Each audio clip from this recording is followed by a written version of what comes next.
carilah senantiasa teman-teman dan lingkungan orang-orang soleh. Di mana mereka berada? Di masjid, di pengajian, di majelis-majelis taklim. Disitulah terdapat orang-orang soleh. Maka senantiasalah berada, cari, kejar di mana ada majelis taklim, di mana ada pengajian. Sesibuk apapun kita di kantor kita, dalam pekerjaan kita, tetap meluangkan waktu, mengusahakan diri. Paling tidak dalam seminggu ada 2 kali, selain khutbah Jumat, mendengarkan khutbah Jumat, ada 2 atau 3 kali saya ikut pengajian. Begitu kita prinsipkan dalam hidup kita.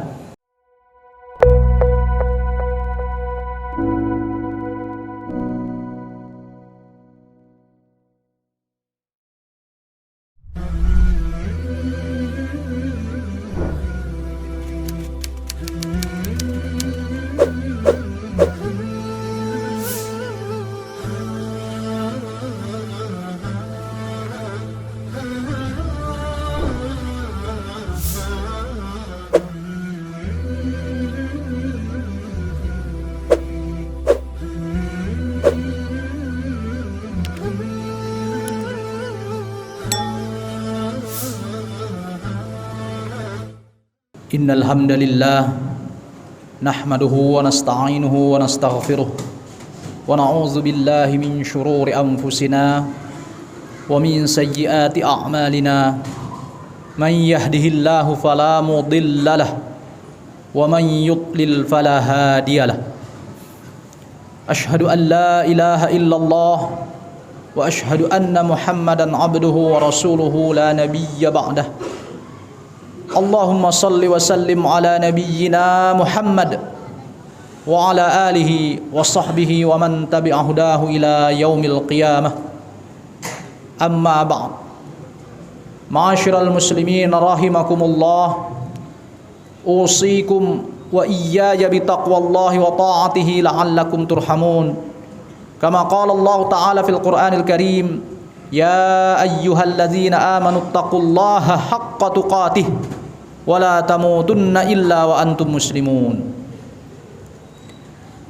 Jamaah sidang Jumat yang dimuliakan oleh Allah Ta'ala, pertama-tama marilah kita senantiasa memanjatkan puji syukur kita kehadirat Allah Ta'ala yang sampai detik ini Allah masih karuniakan kepada kita satu nikmat tak terhingga, yaitu nikmat iman dan Islam, hidayah dan taufiknya, sehingga kita berada di tempat termulia di lingkungan kita ini, yaitu masjid, untuk melaksanakan ibadah terbesar yang dilakukan umat Islam seluruh dunia, ibadah sholat Jumat. Kesyukuran ini kita tampakkan, kita jawantahkan di hadapan Allah Ta'ala dalam bentuk ibadah. Dan yang paling penting dari nilai ibadah kita adalah esensinya. Bagian terpenting dari ibadah kita adalah esensi, bahwa kita menjadi hamba-hamba Allah yang memang kita diciptakan di muka bumi ini memang hanya untuk beribadah kepada Allah Ta'ala, sebagaimana firman Allah dalam surah Az-Zariyat ayat 56, wa ma khalaqtul jinna wal insa illa liya'budun. Tidak aku ciptakan jin dan manusia kecuali untuk menyembahku. Maka dari itu hadirin sidang Jumat yang dimuliakan Allah, apapun yang dilakukan oleh manusia dalam kehidupannya ini tidak lain dan tidak bukan hanyalah dalam rangka penyembahan kepada Allah Ta'ala. Jangan kita berpikir bahwa kita menyembah Allah hanya pada waktu sholat saja. Tetapi semua kegiatan kehidupan kita sejatinya adalah penyembahan kepada Allah Ta'ala. Apa yang dimaksud dengan penyembahan yang dituntut oleh Allah Ta'ala di sini? Penyembahan yang dimaksud adalah melaksanakan hanya 2 hal, yaitu melaksanakan semua perintah Allah dan meninggalkan apa-apa yang dilarang oleh Allah Ta'ala. Dan itu akan ada pada semua sisi kehidupan kita. Bahkan ketika kita makan, minum, tidur, bahkan buang air sekalipun, di situ ada penyembahan kepada Allah Ta'ala.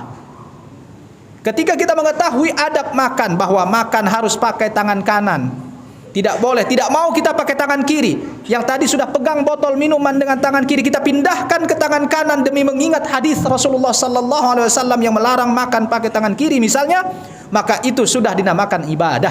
Dapat pahala kita hanya karena minum, makan dengan tangan kanan.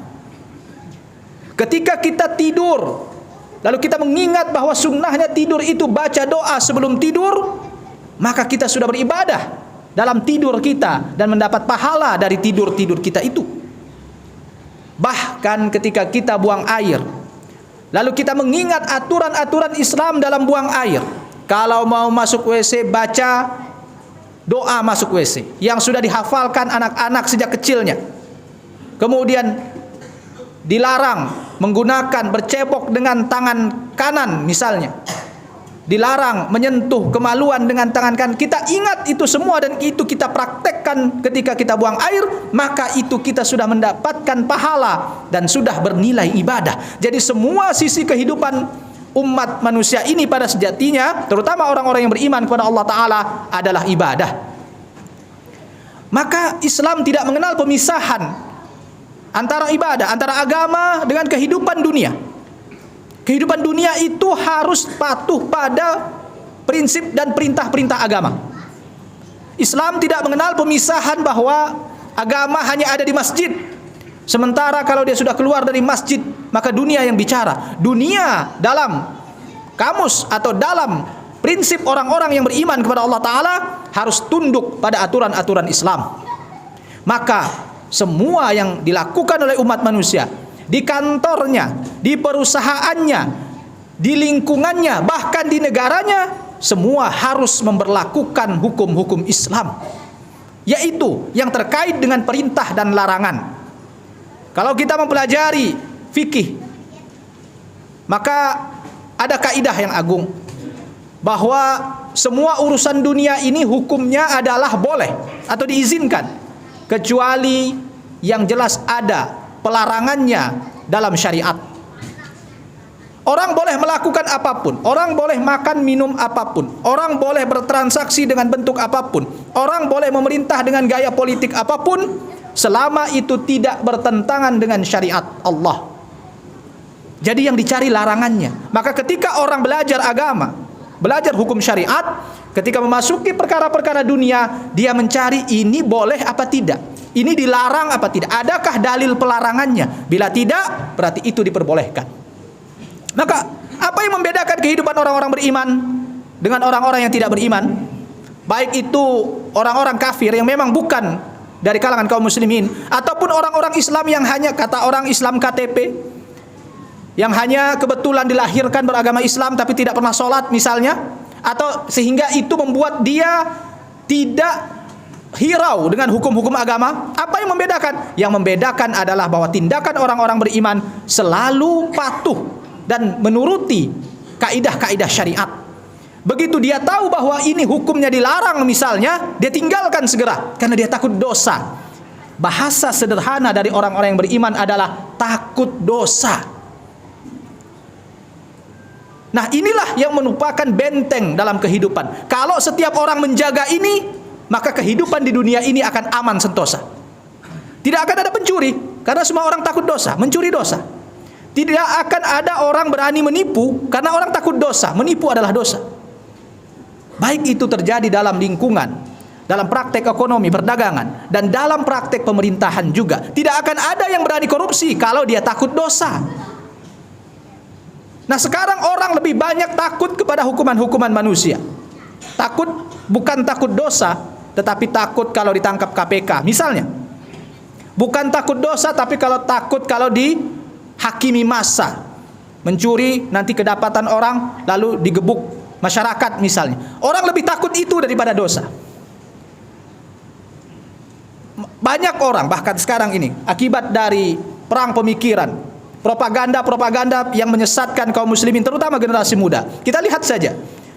Sebenarnya kemarin itu Desember itu biasanya diperingati dengan Hari AIDS sedunia. Entah tanggal berapa di bulan Desember itu. Cuma sekarang gaungnya sudah tidak lagi terlalu terdengar, mungkin kalah dengan corona. Nah, begitulah. Banyak kampanye kita dengarkan dari aktivis-aktivis HIV AIDS itu misalnya, bahwa orang-orang pada takut. Dia tahu sebabnya apa. Sebab utama misalnya dari penyakit virus HIV AIDS itu adalah adanya hubungan seksual terlarang. Baik itu hubungan sesama jenis ataupun hubungan zina, yang kita bahasakan dengan bahasa zina, dan itu adalah dosa besar dalam agama kita. Tapi orang mengkampanyekannya bukan dari sisi itu. Mengkampanyekannya adalah seakan-akan silahkan berzina asal tidak sakit. Jadi orang lebih takut pada penyakit dunia daripada penyakit akhirat, yaitu dosa dan hukuman dari Allah Ta'ala. Ini menunjukkan kualitas keimanan. Dan iman ini perlu dilatih. Iman ini perlu dibentuk. Semua orang rata-rata yang sudah dewasa, dia tahu berzina itu haram. Lalu kenapa masih ada orang berzina? Dia tahu mencuri itu haram, korupsi itu haram. Lalu kenapa dia masih korupsi, masih mencuri, masih menipu? Faktornya adalah lebih kepada ikutan hawa nafsu. Nah, hawa nafsu kita ini kalau tidak dikendalikan dengan benar, tidak dikendalikan dengan syariat-syariat agama, maka dia akan liar. Maka kewajiban bagi orang-orang beriman adalah mengendalikan hawa nafsu tersebut sehingga dia selalu sesuai dengan dan selaras dengan apa yang diundang-undangkan oleh Allah Ta'ala. Bagaimana caranya? Caranya adalah dengan memperbaiki hati. Bagaimana cara memperbaiki hati itu? Praktek praktisnya adalah, pertama, dalam tiap ibadah kita senantiasa berdoa. Akhiri tiap solat kita berdoalah kepada Allah, ya Allah istiqamahkan aku di jalanmu ya Allah. Berdoa pakai bahasa kita. Tidak perlu memaksakan diri pakai bahasa Arab kalau tidak mampu. Berdoa dengan, kenapa? Karena kalau orang sudah pakai bahasa dia sendiri memohon, berarti dia itu ikhlas dan serius sekali. Bahkan bisa sampai menangis itu berdoa. Kalau kita sudah berdoa kepada pakai bahasa kita sendiri kepada Allah Ta'ala, ya. Kita mohonkan kepada, ya Allah istiqomahkan aku di jalanmu ya Allah. Jangan sampai aku tersesat. Dan matikan aku dalam keadaan husnul khatimah. Itu yang pasti, karena kita tidak tahu matinya kapan. Tidak pandang umur kematian itu datang. Maka minta kepada Allah. Kita ini bukan malaikat. Ya, kita tidak mungkin bisa terhindar dari dosa selama-lamanya. Ada saja dosa-dosa yang masih kita lakukan. Kita bukan malaikat. Tapi paling tidak kita tahu bahwa Allah kita ini, Tuhan kita ini maha kasihan sama kita, maha sayang sama kita. Maka kita mohon, kita ketuk pintu kasih sayang Allah itu dengan, bila pun misalnya berdosa nantinya, ampuni ya Allah. Dan jangan itu yang menjadi akhir hidup kita. Bayangkan kalau akhir hidup kita dalam keadaan berdosa, waliyadzubillah. Kita minta bagaimana kematian indah kita. Baru-baru ini, beberapa bulan yang lalu, kita menyaksikan kematian indah dari seorang wali kota Bandung, Bapak Muhammad Odet, yang meninggal dunia ketika hendak khutbah. Mungkin semua, banyak jamaah yang juga sudah mengetahui beritanya. Bagaimana bisa kematian seindah itu? Kita menganggapnya indah. Husnul khatimah, meninggal di hari Jumat ketika ingin berkhutbah Jumat, menyampaikan dakwah. Makanya ada ungkapan orang akan dimatikan sesuai dengan kebiasaannya. Orang yang kebiasaannya berdakwah, orang yang tulus hatinya dalam dakwah, maka Allah matikan dia dalam jalan dakwah itu. Masya Allah, sungguh kematian yang membuat iri siapapun kalau orang betul-betul memahami dan mentadabburi arti dari yang namanya husnul khatimah. Maka semua itu kita cari jalannya. Berdoa, pertama berdoa. Kedua, banyak-banyaklah berkumpul dengan orang-orang soleh. Banyak-banyak berkumpul dengan orang-orang soleh. Karena kita sekuat iman, sekuat apapun iman kita tadinya, biarpun kata kita tadinya adalah lulusan pesantren misalnya, hafal Quran, hafal hadis, tapi kalau berteman dengan orang-orang jahat, lama-lama kita akan terpengaruh juga. Maka jangan merasa aman dengan iman kita. Saat ini mungkin oke, tapi kalau terus-menerus digerus oleh pergaulan-pergaulan yang tidak beres, maka pastinya kita juga akan terpengaruh. Maka carilah senantiasa teman-teman dan lingkungan orang-orang soleh. Di mana mereka berada? Di masjid, di pengajian, di majelis-majelis taklim. Disitulah terdapat orang-orang soleh. Maka senantiasalah berada, cari, kejar di mana ada majelis taklim, di mana ada pengajian. Sesibuk apapun kita di kantor kita, dalam pekerjaan kita, tetap tetap meluangkan waktu, mengusahakan diri paling tidak dalam seminggu ada 2 kali selain khutbah Jumat, mendengarkan khutbah Jumat, ada 2 atau 3 kali saya ikut pengajian. Begitu kita prinsipkan dalam hidup kita. Itu insya Allah akan melatih keimanan kita dan menjaga kita sampai membawa kita kepada kematian yang husnul khatimah. Barakallahu li wa lakum fil Qur'anil Karim wa nafa'ani wa iyyakum bima fihi minal ayati wadh dzikril hakim. Aqulu qawli hadza wastaghfiruh innahu huwal ghafurur rahim.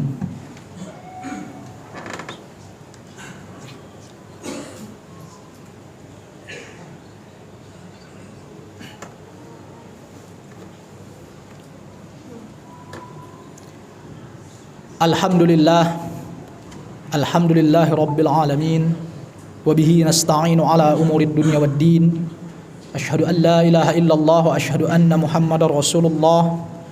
Allahumma salli wa sallim ala nabiyyinal karim Muhammad wa ala alihi wa sahbihi ajma'in. Jamaah sidang Jumat yang dimuliakan Allah, pada hari ini, hari Jumat yang berbahagia ini, Rasulullah sallallahu alaihi wasallam memberikan petunjuk kepada kita untuk senantiasa memperbanyak amal ibadah. Dalam beberapa riwayat dari beberapa sahabat Nabi sallallahu alaihi wasallam dikatakan bahwa sedekah di hari Jumat ini lebih afdal daripada hari-hari biasanya. Maka perbanyaklah infak dan sedekah kita, ya, karena banyak orang yang memerlukan, banyak jalan dakwah yang memerlukan. Semua itu akan menjadi salah satu saksi kita di akhirat nanti. Dan bahkan boleh dibilang amal yang paling mudah dilakukan hampir semua orang, hatta orang paling banyak dosa sekalipun, adalah bersedekah. Itu awalan. Jadi kalau berat untuk sholat, berat untuk ngaji, berat untuk zikir, mulailah semua dengan sedekah. Sedikit saja, tidak perlu banyak, yang penting ada. Itu awalan. Tidak semua orang sanggup untuk langsung sholat tahajud nanti malam. Tidak semua orang sanggup untuk puasa Senin Kamis. Berat itu. Yang paling ringan untuk amal awalan kita adalah sedekah. Biar sedikit. Nah, dari situ amal baik sedekah ini akan memanggil kawan-kawannya yang lain. Sebagaimana kata Urwah ibnu Zubair, salah seorang tabi'in, putra dari Zubair bin Awam radhiyallahu anhu, ponakan dari Aisyah radhiyallahu anha, di mana dia mengatakan bahwa kalau kau lihat orang melakukan amal baik, maka ketahuilah bahwa pada dirinya ada amal baik lain. Kenapa? Karena satu amal baik itu biasanya punya saudara. Kalau dia hinggap pada satu orang, maka dia akan manggil saudara-saudara yang lain. Kalau orang sudah pernah bersedekah, nanti sedekah ini manggil ngaji. Nanti ngaji ini manggil sholat tahajud. Nanti sholat tahajud manggil sholat duha. Akhirnya semua amal itu ada pada dirinya. Tapi dimulai dulu dengan sesuatu yang paling gampang. Begitu caranya. Jadi jangan berpikir kita untuk bisa jadi sekalian orang alim, tidak bisa.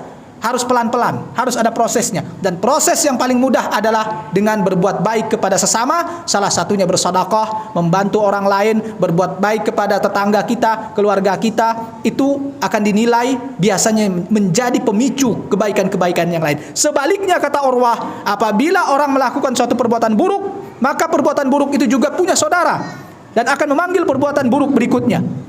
Yang pertama hanya melihat yang haram, lama-lama pengen mendengarkan, lama-lama pengen melakukan, akhirnya orang berzina. Yang pertama-tama hanya mencoba untuk menggoda cewek yang lewat di jalan, lama-lama bisa merampok, bisa mencuri, bisa minuman keras, begitu seterusnya. Maka jangan pernah memulai satupun atau mencoba satupun perbuatan buruk sekecil apapun, karena dia akan memanggil saudara-saudaranya. Demikianlah jamaah Jumat yang dimuliakan Allah Ta'ala. Maka di hari Jumat yang berbahagia ini, sebagaimana perintah Allah Ta'ala kepada kita semua dalam surah Al-Ahzab, di mana Allah Ta'ala mencontohkan sendiri dalam firman-Nya, innallaha wa malaikatahu yusalluna 'alan nabi ya ayyuhalladzina amanu sallu 'alaihi wa sallimu taslima. Sesungguhnya Allah dan para malaikatnya bersalawat kepada Nabi itu, yaitu Nabi Muhammad sallallahu alaihi wasallam. Maka hai orang-orang yang beriman, ucapkanlah salawat dan salam kepadanya. Perbanyaklah salawat kita saat kita, dan salawat tidak hanya harus kita lakukan pada selesai salat, saat kita menunggu makanan, saat kita berkendaraan, saat kita sedang tidak ada kegiatan apapun, ucapkanlah sekedar Allahumma salli wa sallim ala nabiyyina Muhammad, maka Allah akan memberikan salawat kepada kita 10 kali. Artinya Allah berikan ampunan atas dosa-dosa kita dan Allah cukupkan kebutuhan-kebutuhan kita pada hari itu. Maka perbanyaklah salawat di hari ini dan diiringi dengan doa, karena Rasulullah sallallahu alaihi wasallam mengatakan bahwa ada 2 saat di hari Jumat ini di mana doa sangat terkabul. Yang pertama, ketika khatib sedang berkhutbah. Maka dari itu disunnahkan, bahkan dijadikan rukun khutbah oleh kedua mazhab, yaitu mazhab Syafi'i dan Hambali, untuk berdoa di sela-sela atau di akhir khutbah Jumat. Dan tidak sah Jumat tanpa doa. Kemudian juga setelah asar menjelang maghrib, berdoalah dimanapun kita berada. Bagi yang masih di kantor, berdoa di kantornya. Bagi yang berada di rumah, berdoa di rumahnya ketika waktu asar menjelang maghrib. Itu adalah saat-saat doa dikabulkan di hari Jumat ini. A'udzubillahi minasyaitonirrajim. Bismillahirrahmanirrahim. Alhamdulillahi hamdan katsiran tayyiban mubarakan fihi kama yuhibbu rabbuna wa yarda. Allahumma salli ala Muhammad wa ala ali Muhammad kama sallaita ala ali Ibrahim wa barik ala Muhammad wa ala ali Muhammad kama barakta ala ali Ibrahim fil alamin innaka Hamidum Majid.